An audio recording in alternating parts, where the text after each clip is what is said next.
বাংলাদেশের ঐতিহ্যবাহী নওগাঁ জেলার সাপাহার থানার অন্তর্গত বিনোদপুর জামে মসজিদের উন্নয়ন প্রকল্পে আজকের একদিনব্যাপী ওয়াজ ও দোয়া মাহফিলের সম্মানিত সুযোগ্য অনারেবল প্রেসিডেন্ট আল্লাহ পাক তার গোলামকে হায়াতে তৈয়বা সিয়াতে কুলিয়া দান করুন, ছেলে বলুন আমিন। আজকের প্রোগ্রামের সম্মানিত প্রধান অতিথি, বিশেষ অতিথি, আমন্ত্রিত অতিথিবৃন্দ, আল্লাহ পাক তার গোলামদের হায়াতে তৈয়বা সিয়াতে কুলিয়া দান করুন, ছেলে বলুন আমিন। আলোচনা রেখে ধন্য করেছেন জাতির শ্রেষ্ঠ সন্তান সম্মানিত উলামায়ে কেরাম হাফেজ মাওলানা মোহাম্মদ ইরফান আলী, মুফতি মোহাম্মদ আকরাম বিন আনসারী।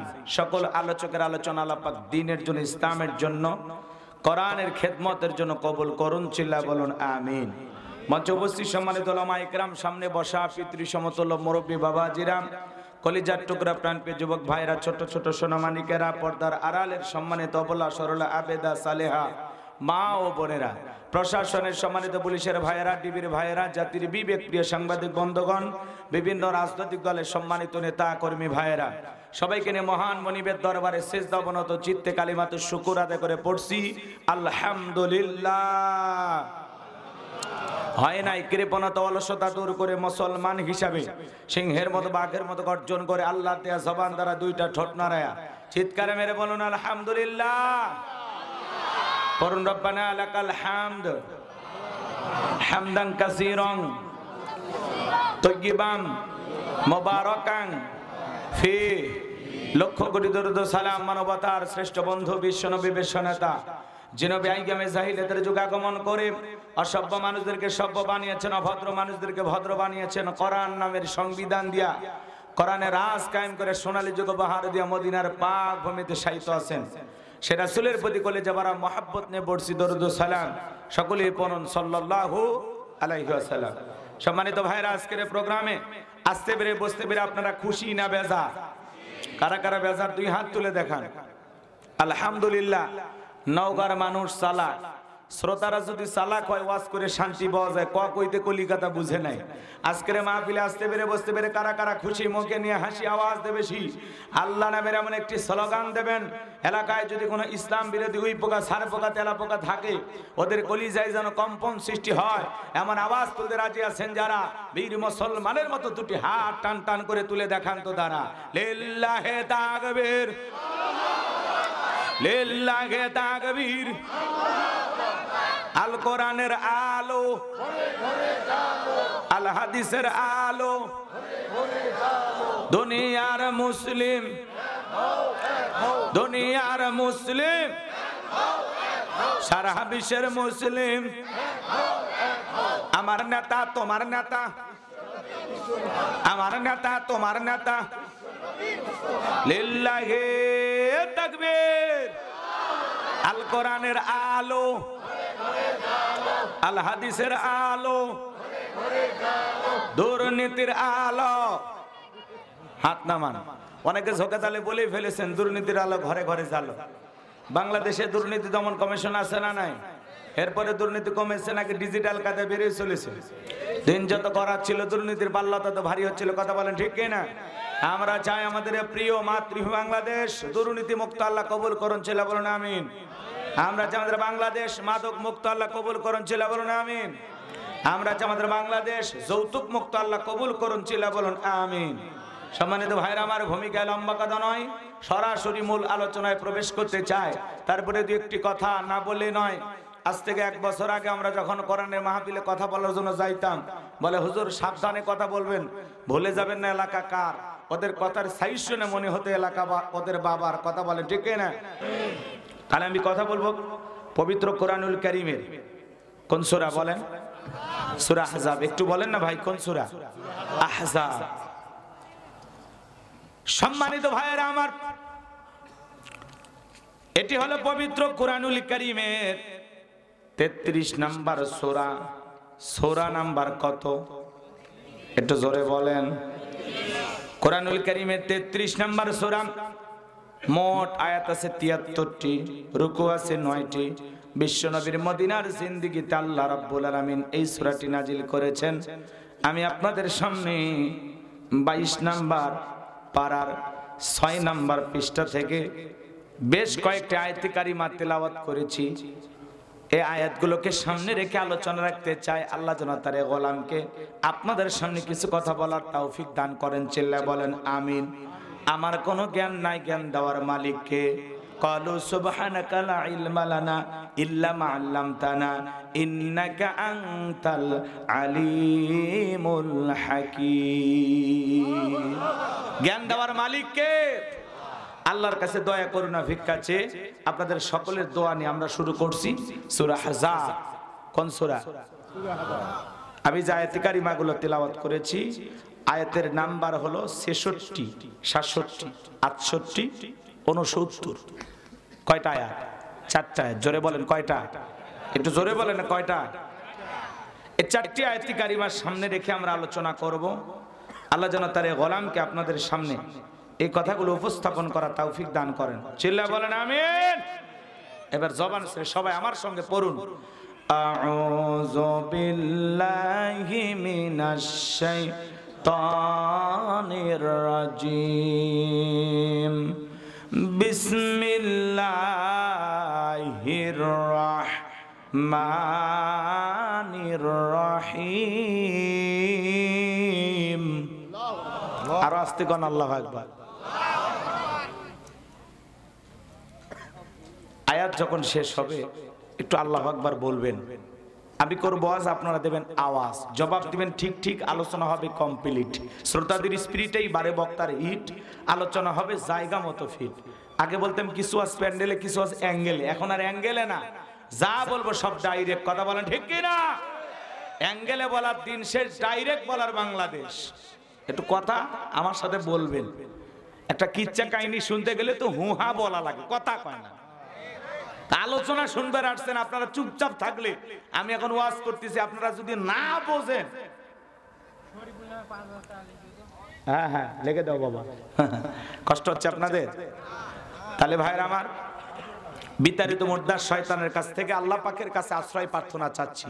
পরম করুণাময় দয়ালু আল্লাহ তাআলা নামে শুরু করছি। সূরার নাম মনে থাকবে? সূরার নাম মনে যেন থাকে। আল্লাহ কবুল করেন। জোরে বলেন আমিন।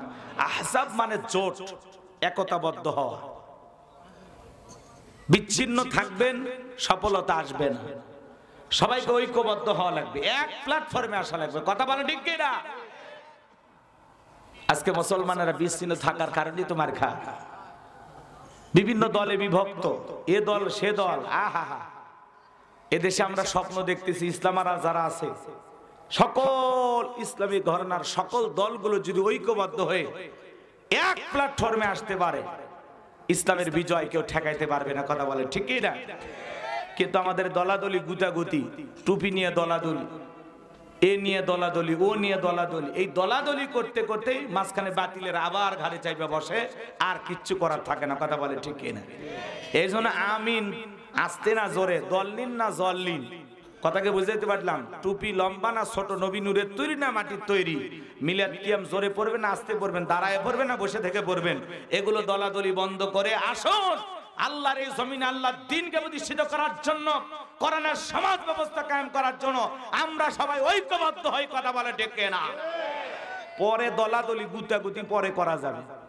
আজকে যে ভূমিকম্পটা হয়ে গেল, কথা কর না কেন? কি হইতো? কথা বলেন ভাই, কষ্ট হচ্ছে আপনাদের? আপনারা যদি বিরক্ত হন তাহলে আমি দোয়া করে দিয়ে বাড়ি যাই। আপনারা কি কোনো কারণে বিরক্ত হচ্ছেন? আমার ভাই আলোচনা করছে, ভূমিকম্প নিয়ে কিছু কথা বললো না, শোনেন না আপনারা? আজকে কি বার ছিল বলেন? কিয়ামত হবে কিভাবে? সেদিন তারা আফসোস করে বলবে, হ্যাঁ আফসোস, আজকে যদি আমরা আল্লাহকে মানতাম, রাসূলকে মানতাম, তাহলে আমাদেরকে এইভাবে জাহান্নামের আগুনে জ্বলা লাগতো না। সেদিন তারা আফসোস করে বলবে, আমরা যদি আল্লাহকে মানতাম, রাসূলকে মানতাম, তাহলে আমাদেরকে এইভাবে জাহান্নামের আগুনে জ্বলা লাগতো না। তাহলে এই মানুষগুলো জাহান্নামের আগুনে কেন জ্বলতেছে? দুনিয়াতে তারা আল্লাহকে মানতো না, রাসূলকে মানতো না। কথা বুঝতে পারতেছেন? এদেরকে অপরাধ নাই, এমনি এমনি জাহান্নামে গেছে। কথা কন নাকি ভাই? বিরক্ত হচ্ছেন আপনারা? গভীর মনোযোগ দিয়ে কথাগুলো শুনে যাবেন। এই জাহান্নামের আগুনে যারা জ্বলতেছে তারা সেদিন আফসোস করে বলবেন, ইয়াকুলুনা ইয়া লাইতানা আতা'না আল্লাহ ওয়া আতা'না আর-রাসূলা। সেদিন তারা আফসোস করে বলবে, হায় আফসোস, আমরা যদি দুনিয়াতে আল্লাহকে মানতাম, রাসূলকে মানতাম, আল্লাহর আনুগত্য করতাম, রাসূলের আনুগত্য করতাম, তাহলে আমাদেরকে এইভাবে জাহান্নামের আগুনে জ্বলা লাগতো না। এই মানুষগুলো কেন জাহান্নামের আগুনে জ্বলতেছে? কারা তাদেরকে জাহান্নামের আগুনে জ্বালানোর জন্য নিয়ে গেল বাজান? একটু জানা দরকার আছে না নাই? এই মানুষগুলো কি আপনি জাহান্নামে গেল নাকি কেউ তাদেরকে নিয়ে গেল? আল্লাহ তাআলা সেটা পরে আয়াতে 66 নম্বর আয়াতে জানায়া দিলেন। সেদিন তারা কি বলবেন জানেন? ওয়াকালু রাব্বানা ইন্না আতা'না সাদাতানা ওয়া কুবারানা ফাআদাল্লুনা সাবিলা। সেদিন তারা বলবেন, হে আমাদের রব। অকালু রব্বুনা। কষ্ট হচ্ছে আপনারা? ঘুম ধরতেছে নাকি? লিল্লাহি তাকবীর। সেদিন তারা বলবেন, অকালু রব্বানা, হে আমাদের রব, ইন্না আতা'না সাদাতানা, আমরা দুনিয়াতে নেতাদের কথা মানতাম। সাদাতানা মানে কথা কয় না কে? সাদাতানা মানে নেতাদের কথা মানতাম। অকুবারানা ফাদাল্লুনা সাবিলা, বড়দের কথা মানতাম। কুবারা মানে বড়, কুবারা মানে কি? বড়দের কথা মানতাম। ফাদাল্লুনা সাবিলা, তারা আমাদেরকে পথ ভ্রষ্ট করেছেন, গুমরাহি করেছেন, মিসগাইড করেছেন, ভুল পথে পরিচালিত করেছেন। আচ্ছা, কথা কি গোলাম রব্বানির নাকি আল্লাহ? আয়াত তিলাওয়াত করতেছি, অর্থ বুঝতেছেন না? এটা হলো আয়াতের সংক্ষিপ্ত তরজমা, সরল অনুবাদ। অকালু রব্বানা, হে আমাদের রব, ইন্না আতা'না সাদাতানা ওয়া কুবারানা ফাদাল্লুনা সাবিলা, হে আমাদের রব, আমরা দুনিয়াতে নেতাদের কথা মানতাম, বড়দের কথা মানতাম, ওরা আমাদেরকে পথভ্রষ্ট করে গোমরাহি বানায়া জাহান্নামে নিয়ে আসছে। এইবার তাদের বক্তব্য কি? সেদিন তারা বলবেন, রব্বানা আতিহিম দি'ফাইনি মিনাল আযাবি ওয়ালআনহুম লা'নান কাবীরা। সেদিন তারা বলবেন, হে আমাদের রব, যেই নেতাদের কারণে, যেই মুরব্বির কারণে আমরা জাহান্নামে আসছি, যাদের কারণে আমরা জাহান্নামে আসলাম, আমাদের চাইতে তাদের আযাব আপনি দ্বিগুণ করুন, আপনার সমস্ত আযাব অভিশাপ দিয়ে তাদেরকে পাকড়াও করুন। এই সেই নেতা, যেই নেতা আমাকে জাহান্নামে নিয়ে আসছে, আল্লাহ আমার চাইতে এর আযাব দ্বিগুণ করুন। ফেরেশতারা যদি আমারে 10 ঘন্টা পিটায়, এর জন্য 20 ঘন্টা পিটায়। আমারে যদি জাহান্নামের আগুনের ভিতরে 10 ঘন্টা ডুবায় রাখেন, এর জন্য 20 ঘন্টা ডুবায় রাখেন। এই সেই নেতা, এই সেই মুরব্বি, এদের কারণে আমরা জাহান্নামে আসছি, আল্লাহ আমাদের চাইতে এদের আযাব আপনি দ্বিগুণ করুন। সেদিন কর্মীরা কি বলবে? এই সেই নেতা, এর কারণে জাহান্নামে আসছে। আল্লাহর কাছে বলবে, আল্লাহ আমাদের চাইতে এদের আযাব আপনি দ্বিগুণ করেন। এখন কোন নেতা জাহান্নামে নিয়ে যাবে? কথা কয় না কেন? তাদের জানার দরকার নাই, চেনার দরকার নাই? তাহলে আমার ভাইয়েরা, চলেন সামনের দিকে যাই বাজান, গেলে আপনারা মজা পাবেন। যে কথা বলতে চাচ্ছিলাম, তাহলে 2 শ্রেণীর মানুষ মানুষকে জাহান্নামে নিয়ে যাবে। 1 নাম্বার হলো নেতা, আর 2 নাম্বার হলো মুরব্বি। এই নেতা কারা আমি পরিচয় মুখ উন্মোচন করে দেব, আর মুরব্বি কারা তাদেরও মুখ উন্মোচন করে দেব। এমন নেতার কাছে যাওয়া যাবে না, এমন মুরব্বির কাছেও যাওয়া যাবে না। তাদের কথাটা আমি একটু পরে বলতেছি। আপনি কেমন নেতার অনুসরণ করবেন প্রথমে সেটা জানার দরকার আছে না নাই? আমার ভাইয়েরা, এই পৃথিবীর সবচাইতে বড় নেতা, সর্বশ্রেষ্ঠ নেতা, সর্বশ্রেষ্ঠ মহামানব, বলেন তো বাজান সেই নেতার নাম কি? মুহাম্মদ রাসূলুল্লাহ সাল্লাল্লাহু আলাইহি ওয়াসাল্লাম। তাহলে আমার নেতা তোমার নেতা, একটু জোরে বলেন, আমার নেতা তোমার নেতা, এই পৃথিবীর শ্রেষ্ঠ নেতা মুহাম্মদ রাসূলুল্লাহ সাল্লাল্লাহু আলাইহি ওয়াসাল্লাম। রাসূলের চাইতে পৃথিবীতে উত্তম চরিত্রের আর কোন নেতা আছে? যে নবীর চরিত্রের সার্টিফিকেট দিয়েছেন কে? ওয়া ইন্নাকা লাআলা খুলুকিন আযীম। নবী গো, আপনি হলেন পুত পবিত্র মহান চরিত্রের অধিকারী। যে নবী 63 বছরের জিন্দেগিতে একটি মিথ্যা কথা বলেননি। আল্লাহু আকবার বলেন। রাসূল কেমন নেতা ছিলেন বাজান? মক্কা বিজয়ের পরে বিশ্ব নবী মুহাম্মদ রাসূলুল্লাহ সাল্লাল্লাহু আলাইহি সাল্লাম সাহাবা একরামদেরকে ডেকে বলেন, ও আমার সাহাবীরা, ওসমান ইবনে তালহাকে ডাক দাও। ওসমান ইবনে তালহাকে, যার কাছে খানায় কাবার চাবি সংরক্ষণের দায়িত্ব দেওয়া হয়েছিল, ওসমান ইবনে তালহার কাছে খানায় কাবার চাবি থাকতো। নবী যখন মক্কায় ছিলেন, ওসমান ইবনে তালহাকে বলতেন, ওসমান ইবনে তালহা, চাবিটা খুলে দাও, আমি একটু ভিতরে গিয়ে নামাজ আদায় করব, আল্লাহকে সিজদা দেব। ওসমান ইবনে তালহা বলে, না না, আপনার জন্য খানায় কাবার দরজা খুলে দেওয়া যাবে না, কাফেররা নিষেধ করেছে। খানায় কাবার চাবির দায়িত্ব ছিল ওসমান ইবনে তালহার কাছে। আমার ভাইয়েরা, মক্কা বিজয় হয়ে গেছে, মক্কার পাওয়ার ক্ষমতা কোন রাসূলের হাতে। নবীজি ডাক দিলেন, যাও ওসমান ইবনে তালহাকে নিয়ে আসো। ওসমান ইবনে তালহার কাছে যখন যাওয়া হলো, রাসূল তোমাকে ডেকেছে, চলো। ওসমান ইবনে তালহা বুঝতে পেরেছি, মক্কায় থাকতে নবীজিকে খানায় কাবায় নামাজ পড়তে দেই নাই, নবীর জন্য খানায় কাবার দরজা আমি খুলে দেই নাই। আজকে মক্কার পাওয়ার রাসূলের হাতে, মক্কার বিজয় রাসূলের হাতে, মক্কার লিডার হলেন মুহাম্মদ সাল্লাল্লাহু আলাইহি সাল্লাম। আজকে যদি চোখের ইশারা দেয় জানটা চলে যাবে, আর বুঝি বাঁচা গেল না। হয়তো বা সেই দিনের প্রতিশোধ রাসূল গ্রহণ করবেন। ভয়ে ভয়ে রাসূলের কাছে গেলেন। আমার ভাইয়েরা, নবীজি তখন ডেকে বলেন, ওসমান ইবনে তালহা, মক্কার কাফেররা খানায় কাবার চাবির দায়িত্ব তোমার কাছে দিয়েছিল। আজকে ইসলামের বিজয় আসার পরেও আমি খানায় কাবার চাবির দায়িত্ব তোমাকে দিয়ে দিলাম। নবীর চাচা ইবনে আব্বাস মনে করেছিলেন ভাতিজা মনে হয় চাবির দায়িত্ব আমারে দেবে, কিন্তু না, ওসমান ইবনে তালহাকে কাফেররাও দায়িত্ব দিয়েছিল। মক্কা বিজয়ের পরে রাসূল যখন চাবির দায়িত্ব দিয়ে দিলেন, ওসমান ইবনে তালহা চোখের পানি ছেড়ে দিয়া কান্না করতে লাগলেন। আর দেখে বলেন, নবী, কতদিন আপনি আমাকে বলেছিলেন, ও ওসমান ইবনে তালহা, খানায় কাবার দরজাটা খুলে দাও। আমি দরজা খুলে দেই নাই, আমি ভেবেছিলাম ইসলামের বিজয় হয়েছে, আপনি হয়তো প্রতিশোধ গ্রহণ করবেন।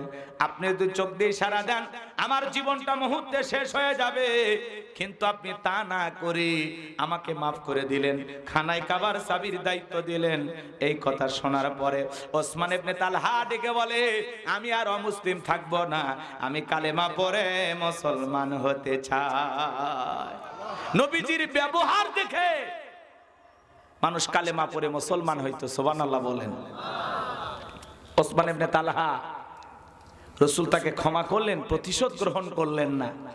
আর ওসমান ইবনে তালহার সাথে সাথে কালেমা পড়ে মুসলমান হয়ে গেল। নবীজির ব্যবহার দেখে মানুষ কালেমা পড়ে মুসলমান হয়েছেন। একটু সুবহানাল্লাহ জোরে বলবেন না? কষ্ট হচ্ছে আপনাদের? ওই যে আপনারা আলোচনা শুনেছেন, এক ইহুদি মসজিদে পেশাব করেছিল। হযরত ওমর ফারুক খাপ থেকে তরবারি বের করে বলেন, নবী, আপনি শুধু একবার অর্ডার দেন, ওর সাহস এত, মসজিদে এসে পেশাব করতেছে, এক কোপে দেহ থেকে কাল্লা আলাদা করে দিব, জনমের মতো আর পেশাব লাগবে না, সেই ব্যবস্থা করব। নবী বলে, ওমর রাগ করো না, তরবারি ভিতরে ঢোকাও, পেশাব করতেছে, করতে দাও। আল্লাহ রাসূল কত বড় ডাক্তার ছিলেন। একটা মানুষ যদি পেশাব করতেছে তারে যদি ধমক দেন, আর এই পেশাব যদি উপরে উঠে যায়, পুরো কাজ সম্পূর্ণ না করতে পারে, এই কারণে তার অনেক বড় বড় দেহে রোগ হওয়ার সম্ভাবনা আছে। রাসূল বলতেছে, ওরে শান্তি মতো পেশাব করতে দাও। পেশাব করতেছে কোন জায়গায় জানেন? মসজিদে। মসজিদে কোন জায়গায়?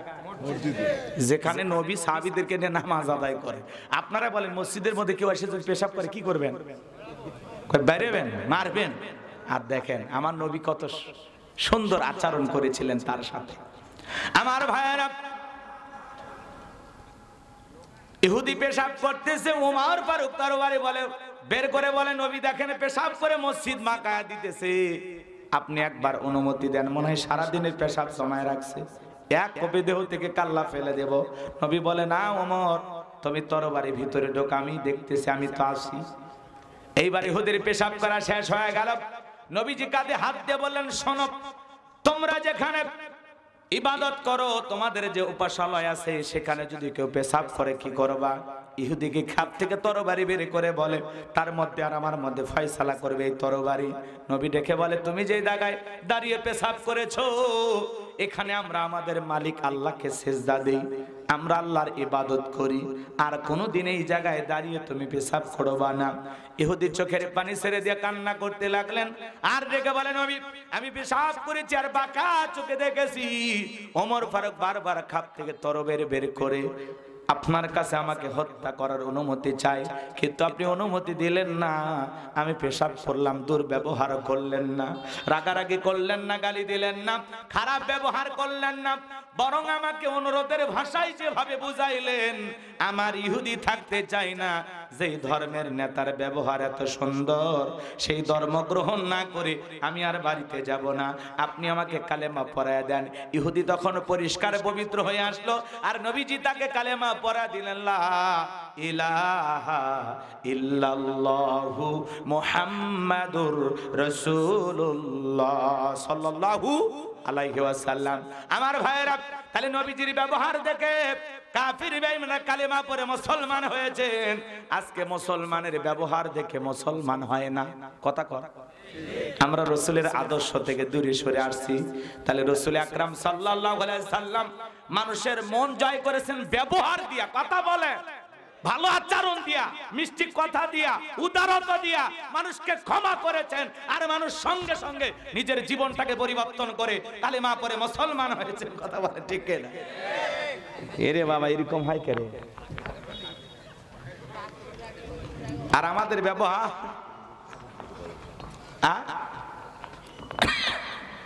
আমাদের রাগ, আমাদের ক্ষোভ, এগুলো দেখে কি মানুষ কালেমা পড়ে? কথা বলেন না কেন? এই জন্য বাজান ব্যবহার সুন্দর হওয়া লাগবে। মুসলমান উগ্র মেজাজি হবে না, মুসলমান হবে নম্র, ভদ্র, বিনয়ী। কথা বলেন ঠিক কিনা? রাসূল যেরকম মানুষকে ক্ষমা করতে ভালোবাসেন, আমরা সেরকম মানুষকে ক্ষমা করব। মানুষের জন্য বেশি রাগ ক্ষোভ জমা রাখলে আপনি নিজে একটা ভাইরাসে পরিণত হয়ে যাবেন। কথা বলেন ঠিক কিনা? মানুষকে ক্ষমা করবেন, উদারতা দেখাবেন, মানুষের সাথে মিশবেন, ভালোবাসবেন, ধনী গরিবের ব্যবধান ভুলে যাবেন, রাজা জমিদারের ব্যবধান ভুলে যাবেন। কথা বলেন ঠিক কিনা?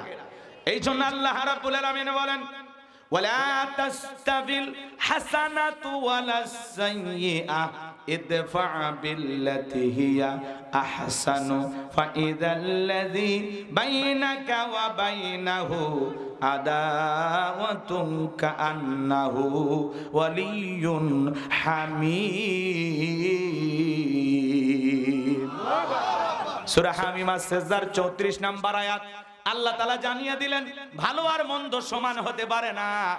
আপনি যদি মন্দের জবাব ভালো দিয়া দেন, আল্লাহ তাআলা ডেকে বলেন নবী আপনি যদি মন্দের জবাব ভালো দিয়া দেন, আপনার ওই চরম শত্রুটাকে আমি আল্লাহ তাআলা আপনার পরম বন্ধু বানায়া দেব। বলুন সুবহানাল্লাহ। কে আপনারা গালি দিলে আপনি পাল্টা গালি দিলেন, সমস্যা কমবে না বাড়বে? কে আপনারা বলে দেখে নেবো, বলে আমিও দেখে নেবো, নাক ফাটাবো, তোর কাল্লা নাই করে দেবো রে। কথা কন? মানে ও হুমকি দিচ্ছে, আপনি হুমকি দিচ্ছেন, ও গালি দিচ্ছে, আপনি গালি দিচ্ছেন, তাহলে সমস্যা কমবে না বাড়বে? কেউ গালি দিচ্ছে, খারাপ ব্যবহার করতেছে, আপনি সালাম দেন, আসসালামু আলাইকুম ভাই, আপাতত আপনার মন ভালো নাই, এই জায়গায় থাকা আমার জন্য ঠিক না। কথা বলেন? আপনি সালাম দিয়ে সুন্দর ব্যবহার করে চলে আসবেন, এটা হলো মুসলিমের আদর্শ। কথা বলেন ঠিক কিনা? মুসলমান কখনো ঝগড়ায় লিপ্ত হবে না, মুসলমান কখনো গালিগালাজে লিপ্ত হবে না। আল্লাহ আমাদের বুঝ দান করুন, জোরে বলেন আমিন। তাহলে পৃথিবীর শ্রেষ্ঠ নেতা মুহাম্মদ রাসূলুল্লাহ সাল্লাল্লাহু আলাইহি সাল্লাম, যার ব্যবহার দিয়ে মানুষের মন জয় করেছেন, আর রাসূলের ব্যবহার থেকে শত শত কাফের বেঈমানরা কালেমা পড়ে মুসলমান হয়েছেন। কথা বলে ঠিক কিনা? সেই রাসূলের আদর্শ আমাদের জীবনে বাস্তবায়ন করা দরকার আছে না? না, সেই রাসূলকে যারা দেখে নেতৃত্ব শিখেছেন, তারা কেমন সোনার মানুষ ছিল একটু জানার দরকার আছে না? না আমার ভাইয়েরা, নবীজির ইন্তেকালের পরে ইসলামের 1 নাম্বার খলিফা হযরত আবু বকর সিদ্দিক রাদিয়াল্লাহু তাআলা আনহু তিনি নেতা হিসেবে কেমন ছিলেন একটু জানার দরকার আছে না নাই? নবীজির কথা যদি বলতে যাই 2-3 ঘন্টা চলে যাবে, এত সময় আপনাদের হাতেও নাই। সংক্ষিপ্ত করে একটু বলে দিয়ে যাই বাজান, তারা কেমন নেতা ছিল। হযরত আলী, ওমর, ওসমান তারা কেমন নেতা ছিল জানার দরকার আছে না নাই? হঠাৎ করে একজন যুবক একদিন আলীর দরবারে এসে হযরত আলীকে বলতেছেন, ও আমাদের খলিফা, আমার মা আমাকে সন্তান বলে পরিচয় দেয় না, মা আমাকে সন্তান বলে স্বীকার করে না। হযরত আলী রাদিয়াল্লাহু তাআলা যুবকের অভিযোগটাকে দায়ের করেছেন, অভিযোগ গ্রহণ করলেন। মহিলাকে ডাক দেওয়া হলো, গ্রেফতার করা হলো। এইবার আদালতে দাঁড় করায়া মহিলাকে জিজ্ঞাসা করা হচ্ছে, এটা তোমার কে হয়? বলে আমি চিনি না। ছেলেকে জিজ্ঞাসা করা হলো, এটা কে? বলে এটা আমার মা। মহিলা বলে এটা আমার ছেলে না। ছেলেটা বলে এটা আমার মা। এইবার হযরত আলী টেনশনে পড়ে গেলেন, কেমনে বিচারটা করা যায়। ছেলে বলতেছে এটা আমার মা হয়, মা আমাকে স্বীকার করে না সন্তান বলে, আমার দুনিয়াতে মা ছাড়া কেউ নাই, বাবাও নাই। এইবার মহিলাকে বলতেছে, তোমার পক্ষে সাক্ষী কে আছে? মহিলার ভাইয়েরা সাক্ষী দিল যে না, ওইটা আমার ভাগ্নে না, ওইটা আমার বোনের ছেলে না। সবাই যখন সাক্ষী দিয়া দিল, এইবার মহিলাকে বলতেছে, ও মহিলা, তোমার কি স্বামী আছে? বলে না, স্বামী নাই। এ যুবক, কান্না বন্ধ করো, তোমার কি বউ আছে? বলে না, আমি বিয়ে করি নাই। হযরত আলী বলতেছে, যুবক এই দিকে আসো, বিবাহ যে করবা তোমার কাছে কি কোনো মহরানা আছে? বলে না, মহরানা নাই। হযরত আলী তাকে 50 দিরহাম দিয়ে দিলেন আর বললেন, এ যুবক, যেহেতু মহিলারও স্বামী নাই, তোমারও বউ নাই, আজকে আমি তোমাদের 2 জনের মধ্যে বিবাহ সম্পন্ন করে দেব। সম্পর্কে 2 জন হলো মা আর ছেলে। কথা কর না কি আপনারা? আর খলিফা বিবাহ দিতে চাই। ঘটনাটা একটু জানতে মনে চাচ্ছে নাকি আপনাদের? কারা কারা শুনতে চান হাতটা তুলে দেখান তো বাজান। লিল্লাহি তাকবীর। আমার ভাইরা, তাহলে ইসলামের 1 নাম্বার খলিফা বিশ্বনবীর ইন্তিকালের পরে খলিফাতুল মুসলিমিন আমিরুল মুমিনিন হযরত আবু বকর সিদ্দিক রাদিয়াল্লাহু তাআলা আনহু খেলাফতের দায়িত্ব পেলেন। তিনি ক্ষমতায় ছিলেন 2 বছর 3 মাসের কিছু সময়। এ বাজান গো, আমার দায়িত্বতে পাওয়ার পরে গভীর নিশীথে একদিন ঈদের রাগে রাত্রিতে মসজিদে নববীতে চোখের পানি ছেড়ে দিয়া সিজদায় লুটিয়ে পড়ে আল্লাহর কাছে দোয়া করে বলতেছেন, আল্লাহ, আগামী কালকে ঈদ হবে, কার ঘরে খাবার আছে, কার ঘরে খাবার নাই আমি জানি না। ও আল্লাহ, আমি দোয়া করি আমার রাজ্যের সমস্ত মানুষের ঘরে ঘরে ঈদের আনন্দ ছড়িয়ে দাও। নেতা কারে বলে? নেতা কারে বলে? নেতা কারে বলে? নামাজ পড়া জনগণের শান্তি কামনা করে, কল্যাণ কামনা করে দোয়া করতেছে কার কাছে? ঈদের আগের রাত্রিতে মসজিদে নববীতে আবু বকর সিজদা দিয়া জনগণের কল্যাণ কামনা করে দোয়া করতেছে, আল্লাহ, আগামী কালকে ঈদ, আমার জনপদের কার ঘরে খাবার আছে, কার ঘরে খাবার নাই জানি না, ঘরে ঘরে ঈদের আনন্দ ছড়িয়ে দাও, সবাই যেন নিরাপদ ঈদ উদযাপন করতে পারে। জনগণের কল্যাণ কামনা করে নেতা দোয়া করতেছে আল্লাহর কাছে। আর আমাদের সমাজের নেতারা ঈদের আগে বিদেশে যায় মার্কেট করার জন্য। কথা বলে, জনগণের খোঁজ খবর নেওয়া দূরের কথা, খালি রাস্তার মধ্যে বিশাল ব্যানারে ব্যানারে নেতার ছবি, আমি অমুক নেতা, চেরাগালি বদনা, পবিত্র ঈদ উল ফিতরের শুভেচ্ছা। আম গাছে, জাম গাছে, কাঁঠাল গাছে, বিদ্যুতের খুঁটিতে নেতার ছবি ঝুলে আছে। লক্ষ লক্ষ টাকা দিয়ে ব্যানার বানায়। এই নেতা, ওই টাকা দিয়ে ব্যানার না বানাইয়া গরিব দুঃখীকে সেমাই চিনি কিনে দাও, শাড়ি লঙ্গি কিনে দাও, জনগণের ঘরে খাবার পৌঁছায় দাও, জনগণ তাহাজ্জুদ করে দোয়া করবে। কথা বলে ঠিক না? নেতা ভালো হলে জনগণ তাহাজ্জুদ পড়ে দোয়া করবে। একটা ঘটনা মনে পড়ে গেল, বলবো নাকি? বাদশাহ হারুনুর রশিদের নাম আপনারা শুনছেন, অনেক কথা মনে হয়, কষ্ট হচ্ছে আপনাদের। নেতার তো অভাব নাই, পৃথিবীতে ইতিহাস কি কম ঘটছে? শোনেন, কষ্ট হচ্ছে নাকি আপনাদের? তো বাদশাহ হারুনুর রশিদ তিনি প্রত্যেক মাসে মাসে যারা অসহায় মানুষ ছিল তাদের একটা তালিকা করে নির্ধারিত কিছু আটা তাদের ঘরে পৌঁছায় দিতেন। মারহাবা কোন? এই মহিলা আটা পায়, বিধবা নারী আটা পায়। তো চিন্তা করলো প্রত্যেক মাসে বাদশাহ আটা দেয়, ঠিক আছে, কিন্তু এই আটাটা একটু মোটা, একটু চিকন আটা নেওয়ার শখটা। কথা কি বুঝতে পারছেন? তো এই মহিলা চিকন আটা চাওয়ার আশায় বাদশার দরবারে চলে গেছে। এইবার বৃদ্ধ মহিলা বাদশা হারুন রশিদের বাড়িতে যায় দেখে একটা পুরুষ মানুষ বাড়ির বারান্দা ঝাড় দিচ্ছে, বাড়ির আঙিনা ঝাড় দিতেছে, আর একটা মহিলা আটা চালতেছে, আর একটা ছোট্ট বাচ্চা খেলা করতেছে। এইবার বৃদ্ধ নারী জিজ্ঞাসা করলো, বাড়ির বারান্দা ঝাড় দিতেছে লোকটাকে? বলে ওইটাই তো আমাদের বাদশা হারুন রশিদ। মহিলার মনটা ভরে গেল, এত বড় বাদশা হয়ে বাড়ির আঙিনা ঝাড় দিতেছে। আপনি সারা জীবন শুনলেন স্ত্রীর কাছে সহযোগিতা করে নবীজির সুন্নত। নবীজি যেই তরবারিতে যুদ্ধ করতেন ওই তরবারিতে তরকারি কেটে দিতেন। সারা জীবন শুনে গেলেন, কোনদিন বিবির কাজে সহযোগিতা করলেন না। কথা বলেন, রাগ করছেন? স্ত্রীর কাজে সহযোগিতা করা কি সুন্নত? তরকারির ডালাটাও যদি আগায়া দেন, আলু লবণ বদল এগুলো যদি একটু ভিতর থেকে আইনে দেন, তাও এই সুন্নতটা আমল হবে। কথা কন না আপনারা? জীবনে কোনোদিন এগুলো করছেন? কি কর হুজুর, আমি তরকারির ডালা দিবের যাবো? হ্যাঁ, কৃষক নিয়ে আসছি। কি বলে, রাগ করতেছেন? আমার ভাইয়েরা মনোযোগ দিয়ে কথাগুলো শুনে যাবেন। মাঝে মাঝে যখন শুক্রবারে বাড়িতে থাকেন, স্ত্রীকে বলবেন আজকে ফিরে আসি, তোমার কোন কাজ করা লাগবে বলো। প্রয়োজনে কাপড় চোপড় ধোয়া শুরু করে দিবেন। স্ত্রী যদি ভালো হয় বলবে না আমি পরিষ্কার করব, তোমার কষ্ট করতে হবে না। আর স্ত্রী যদি সুযোগ বুঝে আপনার প্রতিশোধ নিতে চায়, তাহলে বাড়িতে যত পুরাতন কাপড় আছে সব দিয়ে বলবে কাপড় ধোয়ার মজা কি আজকে টের পাবি। কথা কি বুঝতে পারছেন? আমার ভাইয়েরা গভীর মনোযোগ দিয়ে কথাগুলো শুনে যান। এইবার বুড়ি মহিলা জিজ্ঞাসা করে, ওই যে আটা চালে মহিলাটাকে? বলে ওইটা বাদশা হারুন রশিদের একজন স্ত্রী। ছোট্ট বাচ্চা খেলা করে কে? বলে এটা বাদশা হারুন রশিদের সন্তান। এইবার বুড়ি মহিলা মনে মনে ভাবে, আল্লাহ কার বিরুদ্ধে অভিযোগ দেব?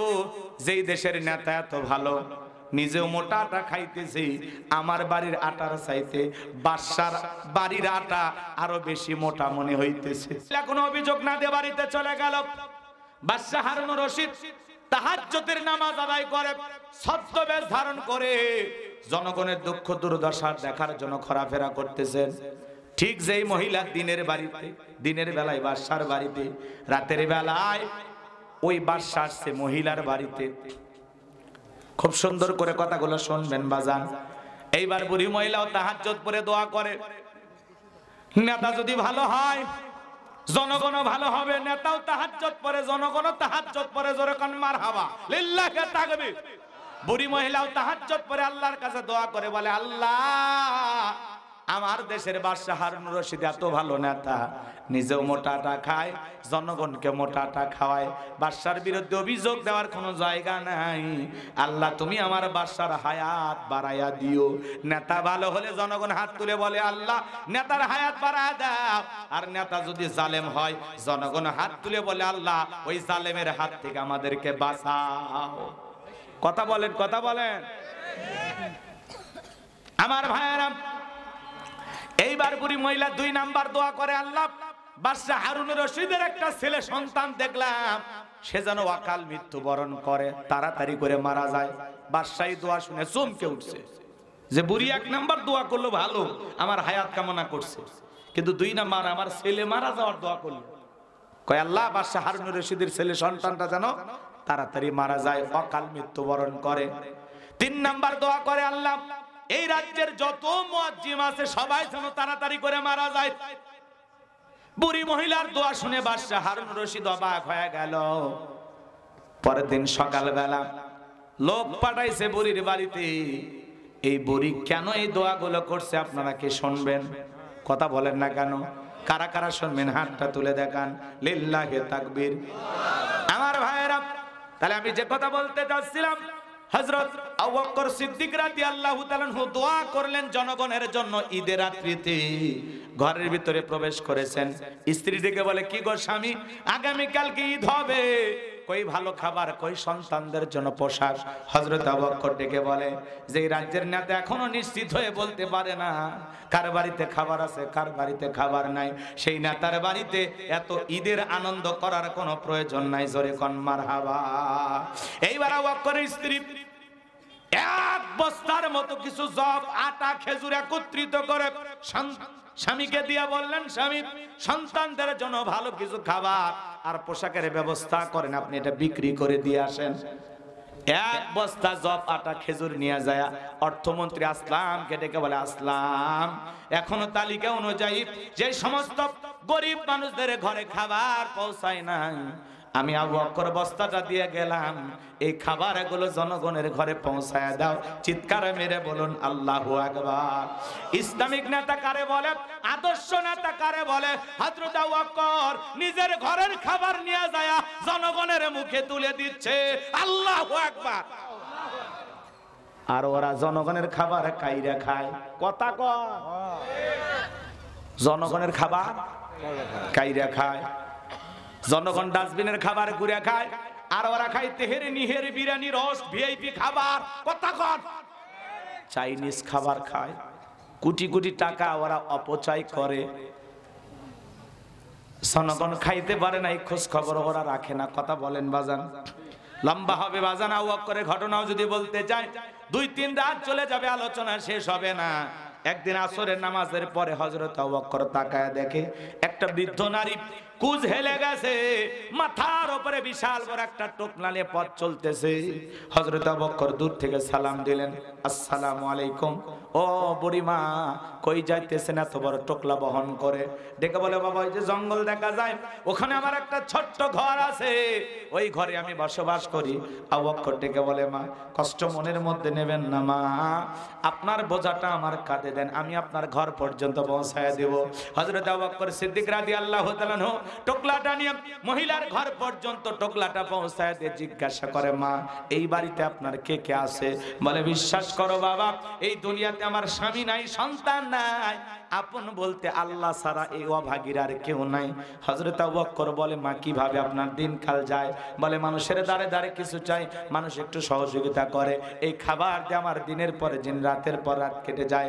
হযরত আবু বকর ডেকে বলে, মা আর কষ্ট করে কারো দুয়ারে হাত পাততে হবে না, আগামী কাল থেকে আপনার ঘরে খাবার পৌঁছানোর দায়িত্ব আমার।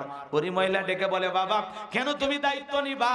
হযরত আবু বকর ডেকে বলে, মা মনে করেন আমি আপনার সন্তানের মতো, আগামী কাল থেকে 3 বেলা আপনার ঘরে আমি খাবার পৌঁছায় দেব।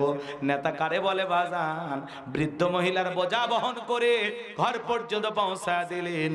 আর যতদিন মহিলা জীবিত থাকবেন ততদিন তার খাবারের দায়িত্ব গ্রহণ করলেন। চিৎকার মেরে বলুন আল্লাহু আকবার। হযরত আবু বকর নিয়মিত খাবার দেন মহিলার ঘরে। হঠাৎ করে একদিন বৃদ্ধ নারী অসুস্থ। হযরত আবু বকর ডেকে বলে, মা দরজা খুলে দেন। মহিলা ডেকে বলে, না বাবা, আমার প্রচন্ড জ্বর আর পাতলা পায়খানা করে ঘরটা মেখে গেছে বাবা, দুর্গন্ধে আমার থাকা বড় কঠিন হয়ে গেছে, তুমি আর ঘরের ভিতরে শোনা, আজকের মতো ফেরত চলে যাও, আগামী কালকে আইসো। হযরত আবু বকর ডেকে বলে, মা আপনি অসুস্থ, ও মা আপনি যদি খাবার গ্রহণ না করেন আরো বেশি অসুস্থ হয়ে পড়বেন, মা দয়া করে দরজাটা খুলে দেন, মা দেরি করবেন না। হযরত আবু বকর সিদ্দিক রাদিয়াল্লাহু তাআলা আনহু ইসলামের 1 নাম্বার খলিফা, আদর্শ নেতা কারে বলে বাজান?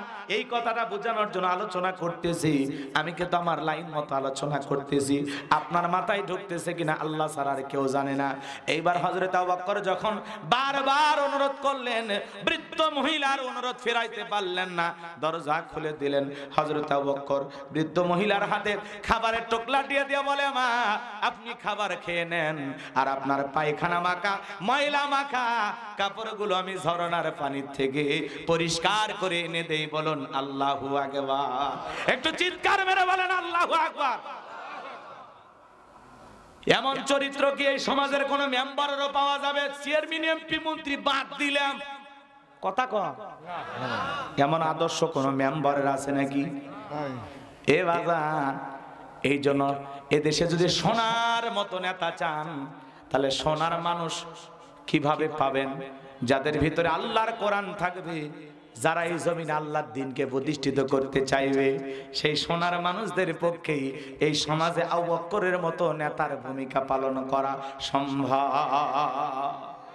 কোরআন নাই, হাদিস নাই, খালি মোসার ভুরি দেখে নেতা বানাইলে আবু বকরের মতো নেতা পাওয়া যাবে না। চিল্লায় বলেন কথা ঠিক কিনা? খালি মোসার ভুরি দেখে নেতা বানায় না, আবু বকরের মতো নেতা বানার লাগবে। ইসলামের 1 নাম্বার খলিফা আবু বকরের আরো কথা আছে বাজান, বলার সুযোগ নাই। আবু বকরের ইন্তিকালের পরে ইসলামের 2 নাম্বার খলিফা নাম হলো কি? হযরত ওমর ফারুক রাদিয়াল্লাহু তাআলা আনহু। তিনি যেমন খেলাফতের দায়িত্ব পাওয়ার পরে কিভাবে দায়িত্বগুলো পালন করেছিলেন বাজান, আমি কি কয়েকটা মিনিটে বলবো নাকি দোয়া করে দিলে ভালো হয়? কষ্ট হচ্ছে আপনাদের? হযরত ওমর ফারুক যখন খেলাফতের দায়িত্ব পেলেন, কেমন নেতা ছিলেন বাজান? রাতের বেলায় তাহাজ্জুদের নামাজ আদায় করলেন, স্ত্রীকে ডেকে বলে, আব্দুল্লাহর মা, রাঙা তরবারি দাও। আল্লাহ ক্ষমতা দিয়েছে ঘরে বসে থাকার জন্য না, রাজ্যের ভিতরে খবর নিতে হবে, কার কি সমস্যা খোঁজ খবর নেওয়া লাগবে। আল্লাহ খেলাফতের দায়িত্ব দিয়েছে ঘরে বসে থাকার জন্য না। গভীর মনোযোগ দিয়ে কথাগুলো শুনবেন বাজান। হযরত ওমর ফারুক রাঙা তরবারি নিয়ে বের হয়ে পড়তেছেন, বিবি ডেকে বলে, স্বামী একা একা এত রাত্রিতে আপনি ঘোরাফেরা করবেন, আপনার কি একটু ভয় লাগে না? হযরত ওমর ফারুক ডেকে বলে, বিবি, মুসলমান যারা নেতা হয় এদের নিরাপত্তা দেওয়ার জন্য আমার আল্লাহ যথেষ্ট, বলেন আল্লাহু আকবার। আর আমাদের সমাজের নেতারা কোন জায়গায় যদি নেতা আসে, কুত্তা দিয়া, বিলাই দিয়া, র‍্যাব দিয়া আগে ওই জায়গাটা পরীক্ষা নিরীক্ষা করে দেখা লাগে কোন জায়গায় বম পুঁতে রাখছে কিনা। কথা বলেন। কারণ নেতারা জানের ভয় আছে। নেতা কোন এলাকায় সফরে আসলে সামনে পুলিশের গাড়ি, পিছনে পুলিশের গাড়ি, র‍্যাবের গাড়ি, সেনাবাহিনীর গাড়ি। নেতার এত সিকিউরিটি কেন লাগে? কারণ নেতার জনগণের সাথে সম্পর্ক নাই। কথা কন না আপনারা? জনগণের সাথে সম্পর্ক থাকলে এত সিকিউরিটি লাগে, এত নিরাপত্তা লাগে। হযরত ওমর ফারুক একা একা রাস্তা চলতেছেন, কেউ নাই। আল্লাহু আকবার বলে। মাঝে মাঝে মরুভূমির বাড়িতে হযরত ওমর একাই ঘুমায় থাকতেন। আল্লাহু আকবার বলে। আর আমাদের নেতার আগে পরে কত বাহিনী। নেতা কোনো খাবার খাওয়ার আগে জনগণ টেস্ট করে দেখে লোক আছে যে বিষ টিস মিশাইছে কিনা, হ্যাঁ, আর একজন খাইয়ে দেখে, হ্যাঁ ঠিক আছে খান। আমার ভাইয়েরা গভীর মনোযোগ দিয়ে কথাগুলো শুনে যান। এই জন্য যাত্রার পিছনে স্লোগান দিয়ে লাভ হবে না। আর আপনি 1.5 টাকার বিড়ি আর 3 টাকার চা খায় কি স্লোগান দিচ্ছেন? বল্টু ভাইয়ের চরিত্র ফুলের মতো পবিত্র, নামাজ মানে 1 ওয়াক্ত, কাজা খায় 5 ওয়াক্ত, গুমসুরিতে পাকা ভক্ত, শয়তানের 1 নাম্বার ভক্ত, হুজুরের জন্য খুবই শক্ত, চুষে খায় গরিবের রক্ত। পোস্টার লেখা আছে গরিবের বন্ধু, ভোট দিয়ে দেখেন গরিবের কয় নাম্বার শত্রু। একটা বয়স্ক ভাতার কাট নিবার গেলে 2-1000 খায়, এরকম নেতা আছে না নাই? ওইটা কিন্তু নওগাঁয় নাই, ওগুলো ভারতে আছে বাজান। মন খারাপ করবেন না, কষ্ট মনের মধ্যে নেবেন না। হযরত ওমর ফারুক পথ চলতে চলতে একজন যুবকের সাথে দেখা হয়ে গেল। যুবক সালাম দিলেন, আসসালামু আলাইকুম আমিরুল মুমিনিন, খলিফাতুল মুসলিমিন। আমিরুল মুমিনিন হযরত ওমরকে সালাম দিলেন। হযরত ওমর ফারুক সালামের জবাব দেওয়ার পরে যুবককে জিজ্ঞাসা করলেন, যুবক এত রাত্রিতে একা একা কেন ঘোরাফেরা করো? যুবক ডেকে বলে, খলিফা, আল্লাহ খেলাফতের দায়িত্ব দেওয়ার পরে সারা জীবন মানুষের বাড়িতে ডিউটি করলেন, নিজের বাড়ির খবর রাখলেন না। আপনার বাড়িতে একটা রক্তাক্ত শিশুর লাশ আছে। হযরত ওমর ফারুক ডেকে বলে, যুবক সাবধানে কথা বলো। আমি ওমরের নাম শুনলে বাঘে ছাগলে 1 ঘাটে পানি খায়। আমি ওমর যে রাস্তা দিয়ে যাই, শয়তান পর্যন্ত এই রাস্তা দিয়ে চলার সাহস পায় না। আর আমি ওমর রানিং খলিফা থাকা অবস্থায় আমার রাজ্যের ভিতরে একটা শিশুকে হত্যা করা হয়েছে, তুমি কি বলতে চাও? যুবক থেকে বলে, খলিফা বিশ্বাস যদি না করেন বাড়িতে যা তল্লাশি চালায় দেখেন, আপনার বাড়িতে একটা রক্তাক্ত শিশুর লাশ আছে। হযরত ওমর বাড়ি থেকে বলে, যুবক তুমি থাকো, আমি বাড়িতে যাই। এই কথা বলে হযরত ওমর ফারুক বাড়ির দিকে রওনা করলেন। পিছন থেকে যুবক ডেকে বলে, খলিফা আপনি যদি আসামি খুঁজে না পান, লাশের প্যাকেটের ভিতরে দেখবেন একখানা চিঠি লেখা আছে, ওই চিঠির ভিতরে সামান্য হলেও তথ্য দেওয়া আছে। এইবার হযরত ওমর ফারুক বাড়িতে আসলেন, আর সেনাবাহিনী প্রশাসনের লোকজন যারা আছে চাকর চাকরানি যারা আছে, দাস দাসী যারা আছে, ওদেরকে বললো পুরো বাড়িটা তল্লাশি চালাও, দেখো তো কোনো প্যাকেট পাওয়া যায় কিনা। এইবার সবাই মিলে খোঁজাখুঁজি করে একটা রক্তাক্ত প্যাকেট নিয়ে আসলো বাজান। হযরত ওমর ফারুক ডেকে বলে প্যাকেটটা খোলো তো দেখি। এইবার যখন প্যাকেটটা খোলা হলো, সবাই তাকা দেখ, আহারে কে বা কারা যেন ছোট্ট একটা শিশুকে হত্যা করে 12টা টুকরো করেছে। জোরে কর নাউজুবিল্লাহ, আরেকটু জোরে কর নাউজুবিল্লাহ। হযরত ওমর ফারুক চোখের পানি ছেড়ে দিয়ে কাঁদতে লাগলেন, আর দিকে বলেন, আল্লাহ এই রাজ্যের কার দিল এত বড় পাষাণ, কে এত বড় নিঠুর নির্দয়া, এই সন্তানটার কি এমন অপরাধ ছিল, কেন তাকে 12 টুকরো করে হত্যা করা হলো। হযরত ওমর ফারুক ডেকে বলেন, আল্লাহ যতক্ষণ পর্যন্ত এই শিশু হত্যাকাণ্ডের বিচার না করতে পারবো, ততক্ষণ পর্যন্ত আমি ওমর শান্ত হব না। চিৎকার মেরে বলুন আল্লাহু আকবার। একটা শিশু হত্যাকাণ্ড হয়েছে, হযরত ওমর ফারুক শপথ করতেছে এই ছেলের হত্যাকাণ্ডের বিচার না করা পর্যন্ত আমি ওমর শান্ত হব না। আর আমার দেশে কত জায়গায় লাশ পাওয়া যায়, নদীতে লাশ পাওয়া যায়, পানির ট্যাঙ্কিতে লাশ পাওয়া যায়, টয়লেটের ভিতরে লাশ পাওয়া যায়, ধান খেটে পাট খেটে রেল স্টেশনে লাশ পাওয়া যায়, কত মানুষের অর্ধগলিত লাশ পাওয়া যায়। 1 মাস 2 মাস 3 মাস ধরে আন্দোলন করা হয়, অমুক হত্যার বিচার চাই, বিচার চাই। সোশ্যাল মিডিয়া তোলপাড় হয়ে যায়, সারা দেশ ঘটনা ভাইরাল হয়ে যায়। তারপরে ওপরের যে নেতা থাকে ওরা বলতেছে বিষয়টা ভেবে দেখতেছি, প্রধানমন্ত্রীর নজরেও গেছে। কথা কয় 3 মাস 6 মাস মিছিল করা লাগে যে হত্যার বিচার চাই, ধর্ষণের বিচার চাই। কথা বলেন ভাই। তারপরে উপরে যারা থাকে ওরা বলতেছে আমরা তদন্ত করার জন্য 3 সদস্য বিশিষ্ট একটা কমিটি গঠন করেছি। ওই কমিটি গঠন করে, এই কমিটির রিপোর্ট কিয়ামতের আগ পর্যন্ত জনগণ আর দেখতে পারে না।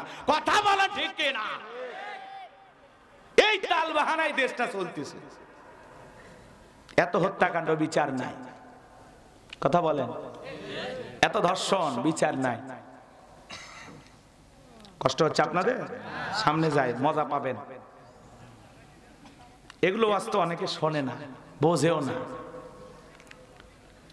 দিল দিয়ে কথাগুলো বুঝবেন বাজান। হযরত ওমর ফারুক ডেকে বলে, দেখো তো প্যাকেটের ভিতরে কোনো চিঠি আছে কি না। এইবার খোঁজাখুঁজি করে ছোট্ট একটা চিরকুট চিঠি পাওয়া গেল।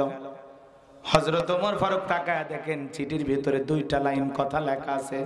1 নাম্বার লেখা আছে পবিত্র কুরআনুল কারীমের সূরা মাইদার 44 নাম্বার আয়াতের শেষের অংশ, ওয়ামান লাম ইয়াহকুম বিমা আনজালাল্লাহু ফাউলাইকা হুমুল কাফিরুন।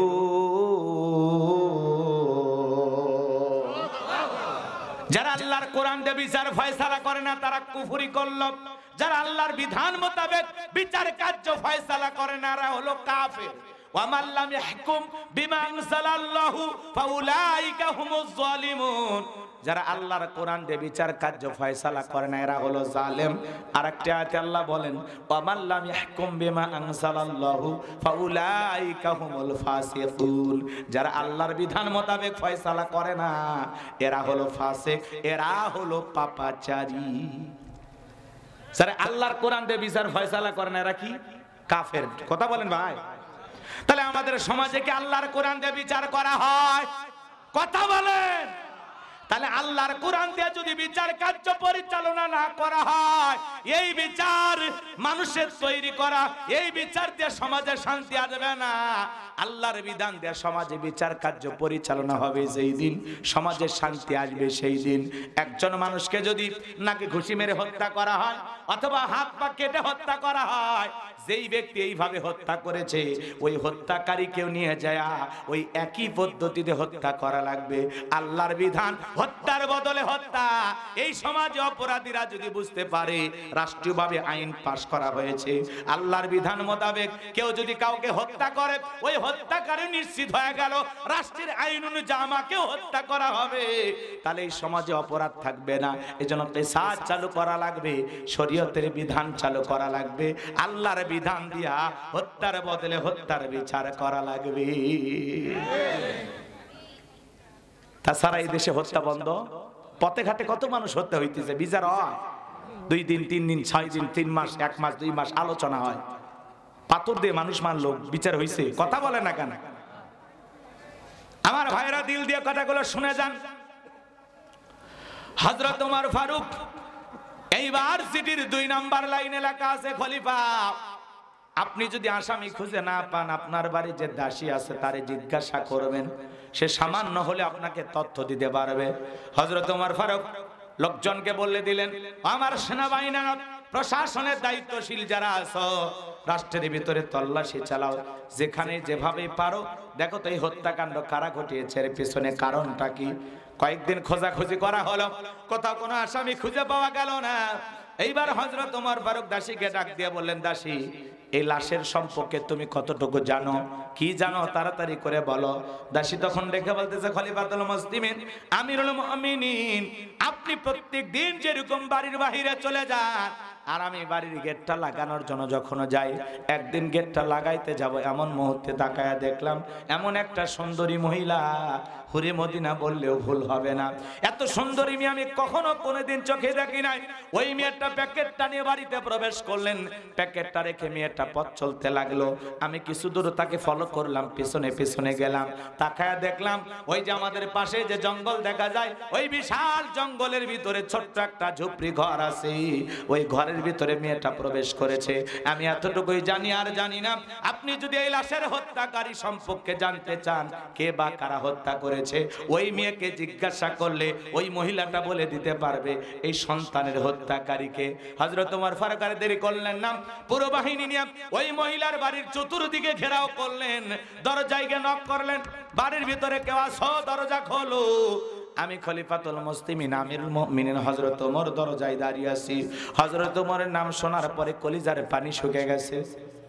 একজন মুরব্বী কাঁপতে কাঁপতে দরজাটা খুলে দিলেন। হযরত ওমর ফারুক জিজ্ঞাসা করে, মুরব্বী এই বাড়িতে কে আছে? বলে, আমি আর আমার একটা মা মরা মেয়ে আছে। কই আপনার মেয়েকে ডাক দেন। মেয়েকে ডাক দেওয়া হলো। এই মহিলা বলো তো এই লোকটা তোমার কে হয়? বলে, আমার বাবা হয়। যেহেতু বাবা আমি এর সম্পর্ক, কোনো ভদ্রলোক বাজে মন্তব্য করতে পারে না।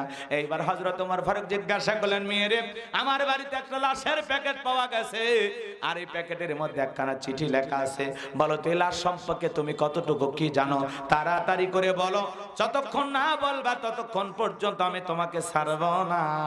মেয়েটা এবার দেখে বলতেছে, খলিফাতুল মুসলিমিন আমিরুল মুমিনিন, আমি তো বিচার পাওয়ার আশায় এই লাশের প্যাকেটটা আপনার বাড়িতে রেখেছি, আমাকে রিমান্ডে নেওয়া লাগবে না, আপনি আমাকে জিজ্ঞাসা করেছেন, আর আমি এখন পুরো ঘটনাটা আপনাকে খুলে বলতেছি।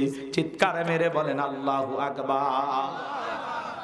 কে হত্যা করেছে, কারা হত্যা করেছে, ও খলিফা সন্তান কার, আমি সব আপনাকে এখন খুলে বলবো। আমি এই প্যাকেটটা রেখেছি আপনার কাছে বিচার পাওয়ার আশায়। আমি কি ঘটনাটা বলবো? আপনারা কি কষ্ট পাইতেছেন?